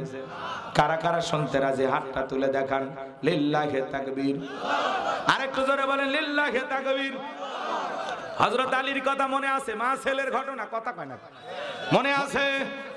তারপরে বাদশা হারুনুর রশিদের জন্য বুড়ি কেন দোয়া করলো মনে আছে? এই যে 12 টুকরো লাশের বিচার খলিফাতুল মুসলিমিন আমিরুল মুমিনিন হযরত ওমর করবে, আল্লাহর কোরআন দিয়ে একটু জানার দরকার আছে না নাই? যুবক তোমরা মন খারাপ করছো? তাহলে আমি যে আয়াত কারিমাগুলো তিলাওয়াত করেছি, আল্লাহ রাব্বুল আলামিন বলেন, সেদিন তারা বলবেন, আকালু রাব্বানা ইন্না আতআনা সাদাতানা ওয়া কুবারানা ফাআদাল্লুনাস সাবিলা। হে আমাদের রব, আমরা দুনিয়াতে নেতাদের কথা মানতাম, বড়দের কথা মানতাম, ওরা আমাদেরকে পথভ্রষ্ট করে গোমরাহি বানায় জাহান্নামে নিয়ে আসছে, ওরা আমাদেরকে ভুল পথে পরিচালিত করেছে। এরপরে তারা বলবেন, রব্বানা আতিহিম দিফাইনি মিনাল আযাবি ওয়ালআনহুম লাআনান কাবীরা। সেদিন তারা বলবেন, হে আমাদের রব, যাদের কারণে আমরা জাহান্নামে আসছি, আমাদের চাইতে ওদের আযাব আপনি দ্বিগুণ করুন। এই সেই নেতা, এই সেই মুরব্বী, যাদের কারণে আমরা জাহান্নামে আসছি, আমাদের চাইতে তাদের আযাব আপনি দ্বিগুণ করুন। এরা চাইলে আমাকে ভালো পথে পরিচালিত করতে পারতো। মেসেজটা দিতে চাই, এই আলোচনা থেকে গভীর মনোযোগ দিয়ে শুনবেন। আদর্শ নেতা নেতা যদি নামাজি হয় কর্মীও নামাজি হবে। এমন নেতাকে অনুসরণ করা লাগবে যেই নেতা কর্মীদেরকে বলবে, এই তুই যদি আমার কর্মী বলে দাবি করিস 5 ওয়াক্ত নামাজ আদায় করতে হবে। এমন নেতার সাথে আপনাকে চলাফেরা করা লাগবে যেই নেতা আজান হওয়ার পরে সামনে দাঁড়িয়ে ইমামতি করে কর্মীদেরকে নিয়ে নামাজ আদায় করবি। কথা কয় না, কথা কয় না, কথা বুঝছেন? যে নেতা আপনাকে বলবে আমার নামে 10 টাকা সাদাবাজি করতে পারবি না, পারলে 10 টাকা আমার কাছে চাইবে, আমি তোরে খাওয়াবো। কথা কর। যেই নেতা আপনাকে নিয়ে নামাজ আদায় করবে, যেই নেতা আপনাকে সৎ পথের দিশা দেবে, অন্যায় থেকে বিরত রাখবে, যেই নেতা আপনাকে ভালো কাজের আদেশ দেয়, যেই নেতা আপনাকে সব সময় আল্লাহর ভয় দেখায় যে ফিরে আসো, গুনাহ করো না। কথা বলে না কেন? আদর্শ নেতা, নামাজি নেতা, দাড়িওয়ালা, টুপিওয়ালা, নেককার, আল্লাহওয়ালা, কথা বলেন, এরা হবে নেতা। আর মুরব্বি, কথা কন, মুরব্বি ওর পরিচয় জানার দরকার নাই। কেমন মুরব্বি? এমন লোকের সাথে ওঠা বসা করবেন যে লোকটা নামাজি। আপনি মুরব্বি মানে বোঝেন না, প্রত্যেকটা মানুষ কিন্তু কোনো না কোনো ব্যক্তিকে অনুসরণ করে। মুরব্বি মানে বড় ভাই মানে না, ওই বড় ভাই যা কয় তাই শোনে, অথবা মুরব্বি যা কয় তাই শোনে, এরকম লোক আছে না? নাই। এখন আপনি যাকে ফলো করেন, যাকে আইডল মানেন, সেই মুরব্বিটা যদি গাঁজাখোর হয় আপনিও গাঁজা খাবেন, ও যদি বেনামাজি হয় আপনি বেনামাজি, ও দাড়ি ছাড়া আপনিও দাড়ি ছাড়া। কথা কন। আর মুরব্বি যদি ভালো হয়, এ বাবা এই তুমি ছেলেটা খুবই ভালো, আমাকে মুরব্বি মানো, ঠিক আছে বাবা, আমি নামাজ পড়ি, তোমাকেও নামাজ পড়া লাগবে। আমি সুদ খাই না, তুমিও সুদ খাবা না। আমি খারাপ কাজ করি না, তুমিও খারাপ কাজ করবা না। আর এমন মুরব্বি পাইছেন যেই মুরব্বি আপনি বলতেছেন বড় ভাই আজকে মেজাজটা খুব খারাপ, পাই এদিকে মেজাজ ঠান্ডা করার বুদ্ধি আছে। বিড়ির ভিতরে বা সিগারেটের ভিতরে থাকে তামাক, ওগুলো ফেলাইয়া দিয়া ভিতরে মাল আপলোড করে। কথা বোঝেন না? গাঁজা আপলোড করে বলতেছে টান মার, দেখ বাড়ির টেনশনের কথা সব ভুলে যাবি। আপনার একদিন গাঁজা খাওয়াইলো, একদিন মদ খাওয়াইলো, একদিন সিনেমা হলে নিয়ে গেল, একদিন যাত্রার প্যান্ডেলে নিয়ে গেল। তার মানে মুরব্বি ভণ্ডামি করে, আপনার এইগুলো ভণ্ডামি শিখাইতেছে। ও নিজেও গুনাহ করে, আপনার গুনাহ কাজের জন্য সহযোগিতা করতেছে। কথা বলেন, এরকম লোক আছে না? না, কথা আছে বাজান, সঙ্গ দোষে মানুষ নষ্ট হয়ে যায়। কথাকে বুঝাইতে পারলাম? আপনি নামাজি লোকের সাথে ওঠা বসা করলে আপনি নামাজি হবেন, আপনি ভালো মানুষের সাথে ওঠা বসা করলে আপনিও ভালো হবেন। বেনামাজি, সুদখোর, জিনাকারী, লুচ্চা, বদমাইশ, প্রতারক, ধোঁকাবাজ, এদের সাথে ওঠা বসা করলে আপনিও ওইরকম হবেন। সুদখোরের সাথে বন্ধুত্ব করবেন নাকি নামাজির সাথে? রাগ করতেছেন?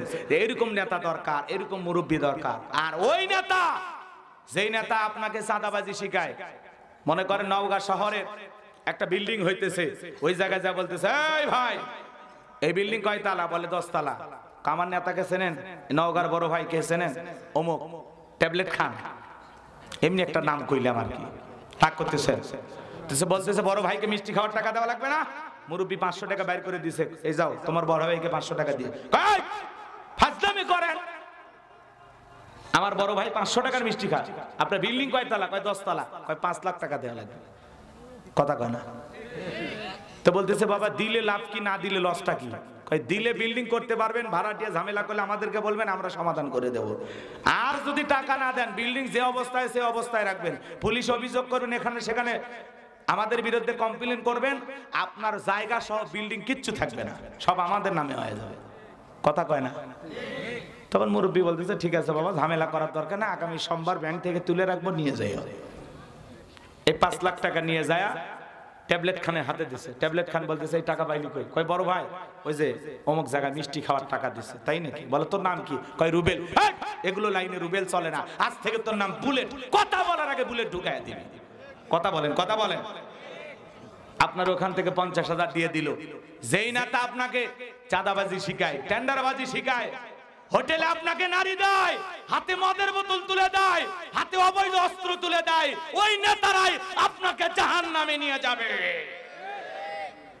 ওরাই জালেম নেতা। ওরা কি নেতা? আপনার হাতে অস্ত্র দেয়, মদের বোতল দেয়, হোটেলে নারী দেয়, আপনাকে টেন্ডারবাজি, চাঁদাবাজি শিখায়, জোর করে মানুষের জায়গা জমি দখল করা শিখায়। কথা বলে ঠিক না? এরকম নেতা আছে না নাই? এই যে ওদেরই ওয়াজ আল্লাহ করছে, ওরাই তখন জাহান্নামে যা বলবে, এই সেই নেতা যে আমারে সাদাবাজি টেন্ডারবাজি শিখাইছে, জোর করে মানুষের জায়গা জমি দখল করা শিখাইছে। আল্লাহ আমার চাইতে এই নেতার আযাব যেন ডবল হয়। কারণ নেতা চাইলে আমারে নামাজি বানাইতে পারতো, সৎ পথে পরিচালিত করতে পারতো, আমারে ভালো উপদেশ দিতে পারতো। তা না কইরা আমারে মদ খাওয়াইছে, আমারে পিস্তল তুলে দিয়ে কত মানুষের বুক ঝাঁঝরা করে গুলি করে পৃথিবীর জমিন থেকে বিদায় করে দিছি শুধু নেতার ইশারায়। কথা কন, কথা কন।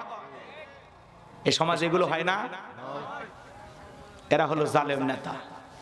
আর ওই মুরব্বী, যেই মুরব্বী আপনাকে সুদ খাওয়া শিখায়, গাঁজা খাওয়া শিখায়, মদ খাওয়া শিখায়, সিনেমা হলে নিয়ে যায়, যাত্রার প্যান্ডেলে নিয়ে যায়। কথা কন, কথা কন। এরকম মুরব্বী আছে না? ধরেন একটা ছেলে ধর্ষণ করছে, এসে বলে বড় ভাই সর্বনাশ হয়ে গেছে, বলছে টেনশন নেই, এলাকার বিচার আচার তো আমরাই করি। কথা কয় না কেন? ওই গরিবকে 2-1 লাখ টাকা দিয়ে বলে শোনেন ঝামেলা একটা হয়েছে, ছোট ভাই মাথা গরম ছিল, যা হয়েছে হয়েছে, মেনে নেন। আচ্ছা বলেন তো, ধর্ষণের বিচার কি এটা? 2-1 লাখ টাকা কি মানুষের ইজ্জতের দাম? এরকম সমাধান করে আর বলে তোর বড় ভাই আছে, ধর্ষণের সেঞ্চুরি করবি। এই জন্য তো বিশ্ববিদ্যালয়ে ধর্ষণের সেঞ্চুরি উদযাপন করে। কথা বলে ঠিক কিনা? আমার ভাইয়েরা, এই সমাজকে যদি সুন্দর করতে চান, আদর্শ নেতার প্রয়োজন আছে, আদর্শ মুরব্বীর প্রয়োজন আছে, যাদের নেতৃত্বে নতুন বাংলাদেশ হবে। কথা বলে ঠিক কিনা? সৎযোগ্য নির্ভীক আল্লাহওয়ালাদের দরকার। আমার ভাইয়েরা, মন খারাপ করবেন না বাজার, কষ্ট মনের মধ্যে নেবেন না। হযরত ওমর ফারুক মহিলাকে ডেকে বলে, মহিলা তাহলে কেমন নেতার অনুসরণ করবেন একটু বলতেছি, কষ্ট হচ্ছে নাকি আপনাদের? তাহলে জালেম নেতাদের অনুসরণ করা যাবে না। কথা কি বোঝেন নাই? বেনামাজি, সুদখোর, ঘুষখোর, দুর্নীতিবাজ, টেন্ডারবাজ, চাঁদাবাজ, এদেরকে সমাজের নেতা বানানো যাবে না। কথা বোঝা গেল? আগামীতে যাদেরকে আপনারা নেতা বানাবেন, সৎযোগ্য নির্ভীক আল্লাহওয়ালা, আর আগামীতে সিদ্ধান্ত নেওয়া লাগবে। আর যাই হোক, কোন নারীকে দেশের প্রধানমন্ত্রী বানানো যাবে না, যেই দলেরই হোক একটা পুরুষ নেতা দরকার। কথা বলেন, কথা বলেন। এই বাজান গো, আমার দিল দিয়ে কথাগুলো শুনে যান।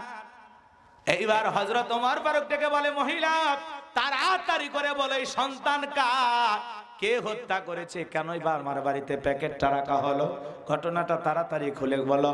মহিলাটা চোখের পানি ছেড়ে দিয়ে বলে, খলিফা ওই সন্তান দুনিয়ার কারো সন্তান না, ওই সন্তানটা হলো আমার নারী সেরা ধন।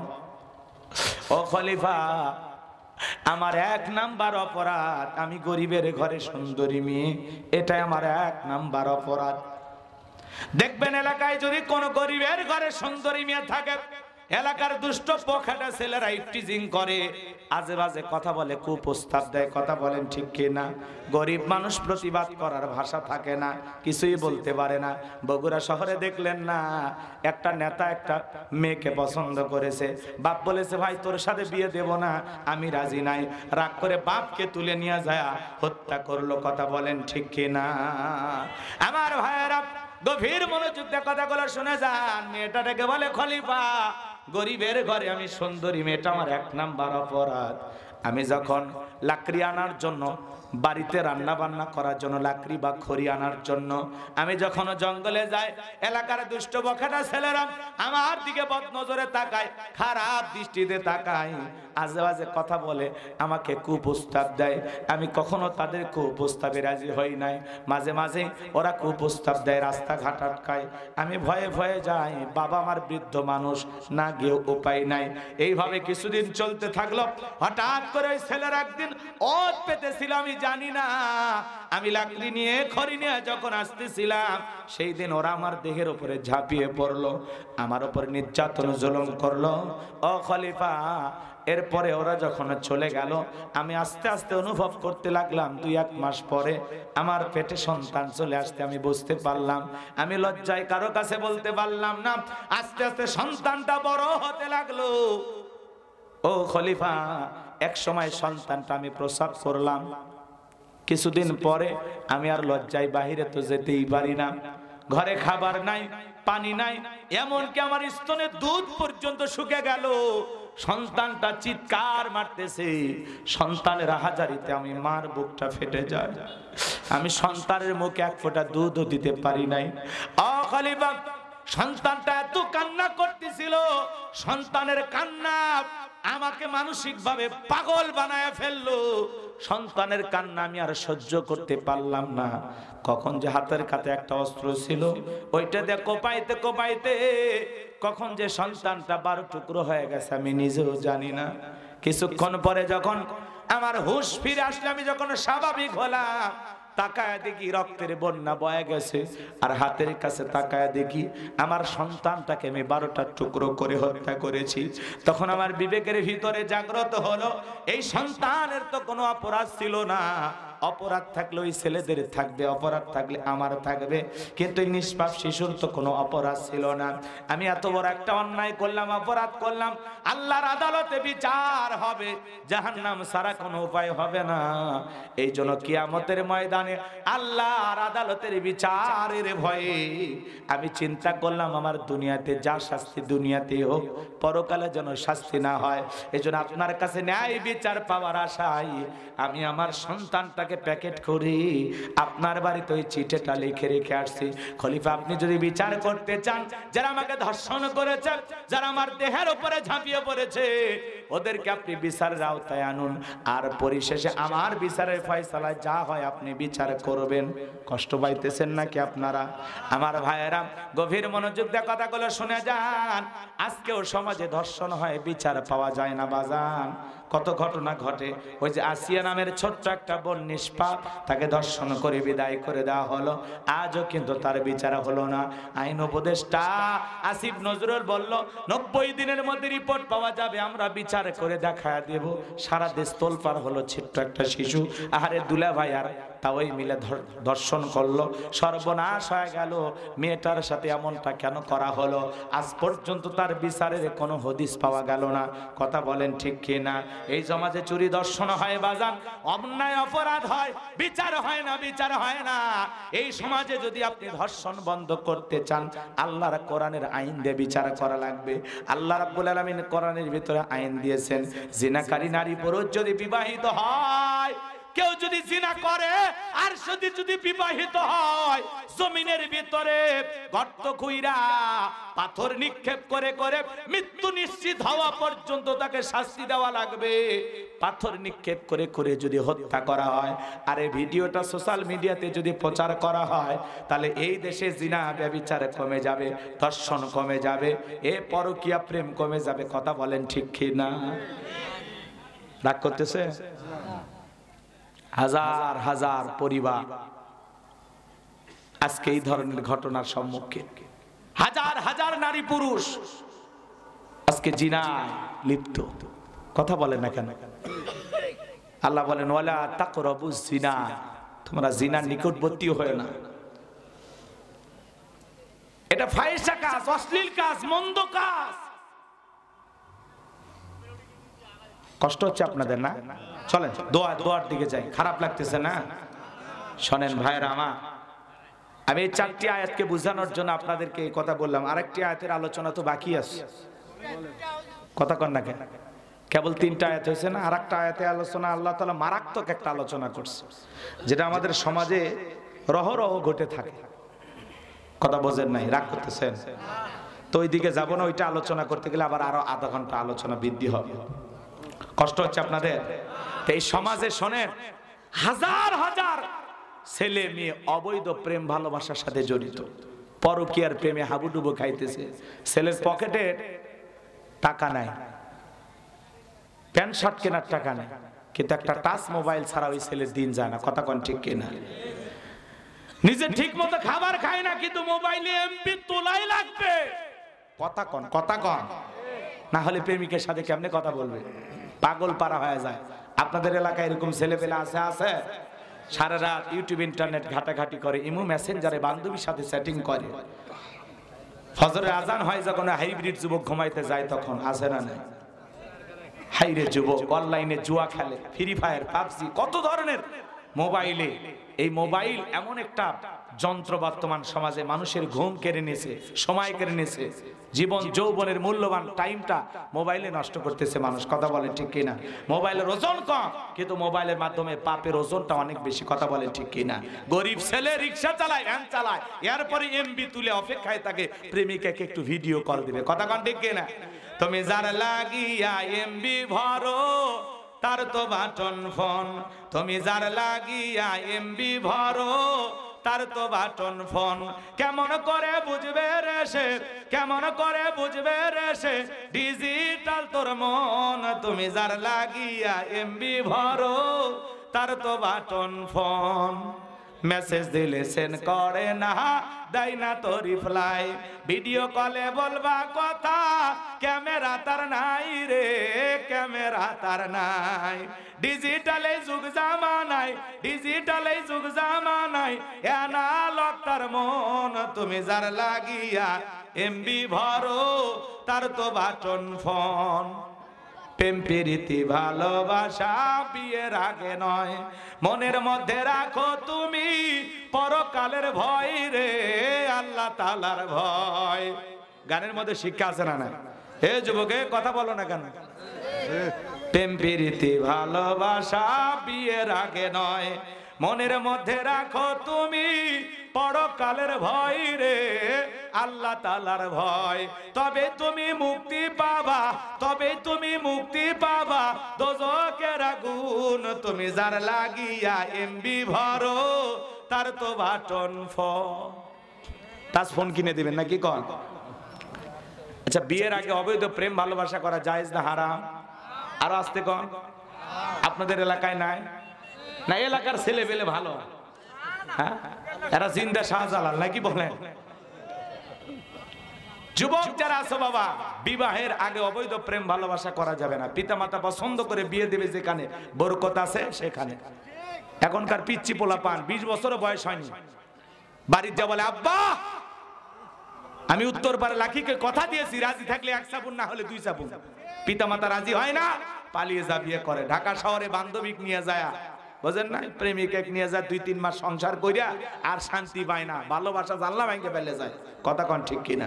মনে রাখবা, যারা প্রেম করে বিবাহ করে মা বাবার মনে কষ্ট দিয়ে অবাধ্য হয়ে পালিয়ে যায় বিয়ে করে, এরা কোনোদিন দাম্পত্য জীবনে সুখী হতে পারবে না।